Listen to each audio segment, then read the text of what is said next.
Well, hello everybody. It's been a while since I hooked up with you here on the musing ramblings thoughts from Mark page here on Facebook.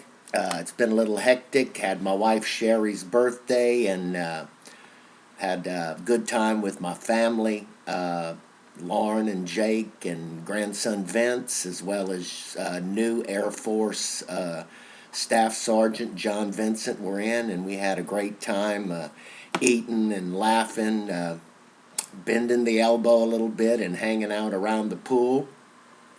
But I wanted to try to get back, which honestly will be, I think, a bit of a rambling, trying to answer my good friend Denise Allison's question that she asked last week, and I just haven't had time really to get to it because it's a difficult thing. And honestly, like I said, it's going to be a rambling.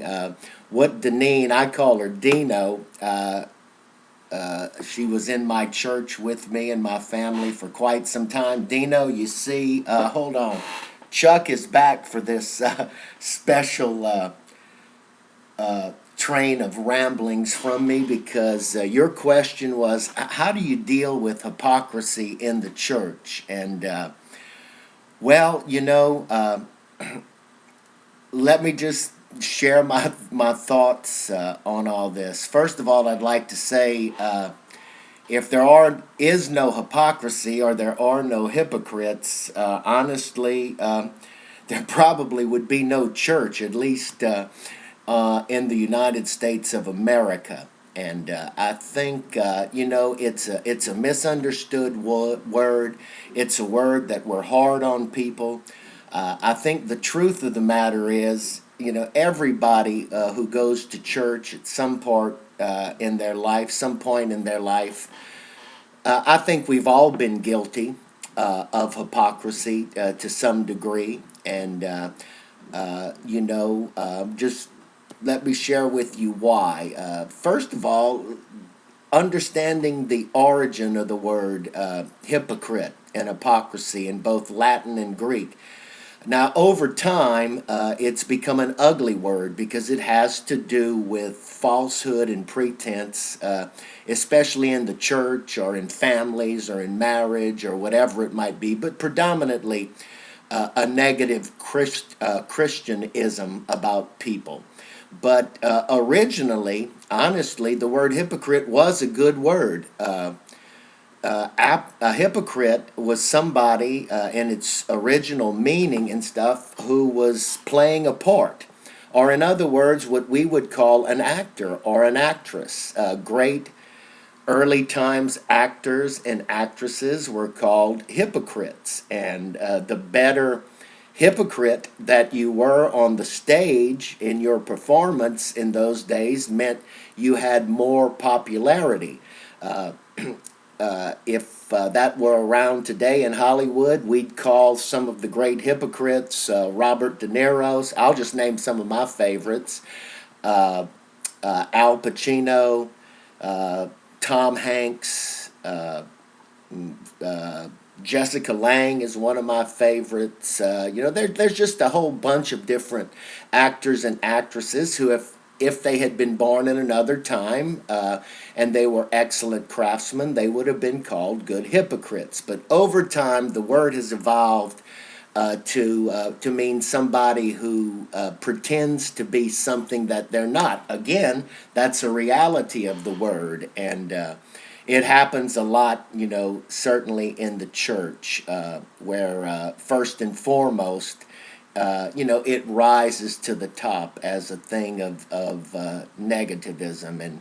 And like I said, in the pulpit and in the pews of every church in America, of every denomination, be it Protestant, Catholic, or anything else, Muslim, Jehovah's Witness, whatever the faith background might be, there is hypocrisy. There are times when people, put on an act and pretend that there's something that they're not, or things are going better than they really are. And it's a fine line there, especially in some of the other tenets of the faith, like positive confession and things like that, saying the right thing or walking in faith through difficult times and circumstances and situations in our lives. And I'm not so much talking about that. And I think Deneen's question goes to the heart. How do you deal with people who are one way on Sunday and Wednesday, or whenever the church door is open, and when they're away from that, they are an entirely different person? And like I said, I don't know that there's an easy answer to that. Jesus himself, in speaking of hypocrisy, I think his greatest warning, and he said a lot on the subject of hypocrisy for sure, he just warned us about practicing our righteousness to be seen by people. He said, why do you seek to impress those who do not have the power to send your soul to heaven or hell, and not be concerned about the one who does, who sees everything that you do? So, it was a great warning, and, hypocrisy, is going to always exist in some way, shape, or form, in the church. And like I said, I don't care if you're a priest, a pastor, a deacon, an elder, a Sunday school teacher, a very devout mother or father, tither, whatever it might be, that signals in the eyes of man that we have arrived from a Christian standpoint. We're all guilty at times of pretending to be something that we're not. God knows I did, in the pulpit and in my home and in business. I'm not proud of that. I hope it would not be something that people would say as a rule governed my life. But, there are just times when it happens. And it's kind of like, the great statue that Daniel saw in the Old Testament in Nebuchadnezzar's day. Where, he saw this in his vision, that great statue. And I'm not going to give you a big treatise on all the meanings of the statue, but it was, multi-metalled statue of iron and silver and bronze. And at the bottom of the statue, I think, is the key point about mankind. For all the great metal that consisted in this statue, the feet of the statue were made of clay, of earth, okay? And that's what ultimately caused the statue to crumble. And honestly, we all have clay feet. We're all earthly people. We're all made of dust. We all will return to dust. And so, no matter what we look like from the head on down in terms of strength or power, anointing, godliness, or whatever it might be, somewhere down the line, we have clay feet, just like that statue. And clay, can begin to dry out and be beaten down by weather and things like that. And so, the clay feet have the tendency to show the humanity of things. And I hope that's making a little bit of sense to you.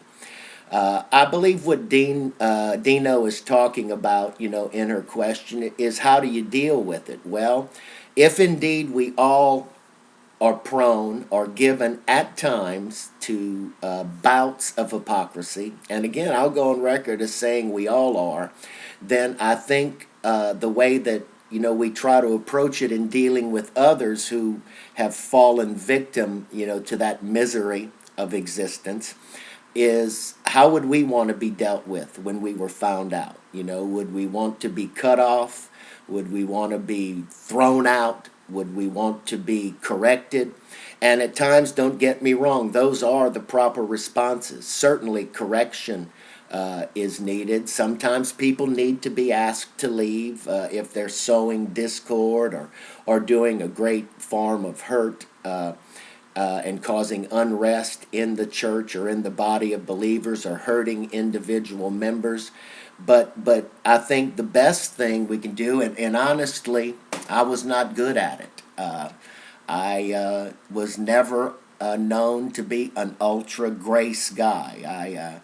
I always had, I think, more of a prophetic type bent or a prophetic type mindset where I felt it's best to try to deal with this, to try to get to the core, to try to deal and find out what the root of this situation is and let the chips fall where they may. And in that scenario, your old buddy Mark, honestly, I won a lot of battles. I mean, I kicked the butts verbally of some hypocrites. But in the long run, I lost the war. I did hurt to people.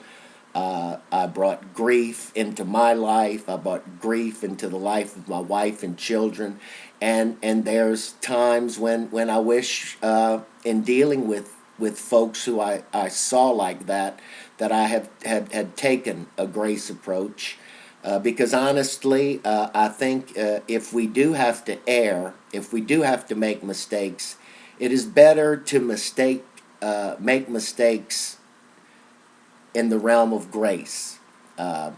Because if we do that, we have the tendency to continue to develop and keep doors open to try to have conversation, positive correction, let the Spirit of God, which ultimately, if the Spirit of God doesn't get involved in the life and the heart of someone who is moving hypocritically, we're dead in the water. Like I said, we can draw the sword, and anybody that knows me knows that Mark was a sword drawer. And man, let me tell you what, I went for the jugular, and I went for the neck.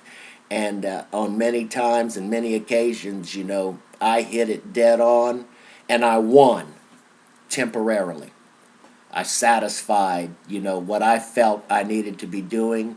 But in the long run, in many of those occasions, I wish now that I had maybe done things a little bit differently and erred on the side of grace. So, Dino, it's a tough question,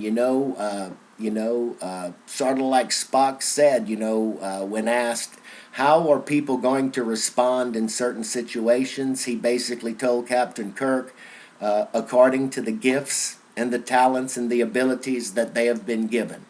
So, if we know where we're lacking, we ourselves can seek strengthening in areas of weakness in our life.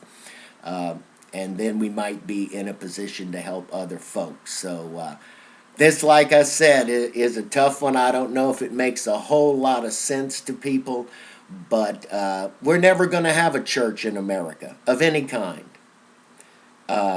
if we're looking for perfection, because there is no perfection yet. When perfection comes, the scripture is clear. Jesus is coming back, and I think we're so far from perfect, we got a while to work things out. So hopefully this helps a little bit. Your thoughts, your questions are always welcome. I hope everybody's doing good and feeling good and enjoying life. I am, and we'll talk to you soon.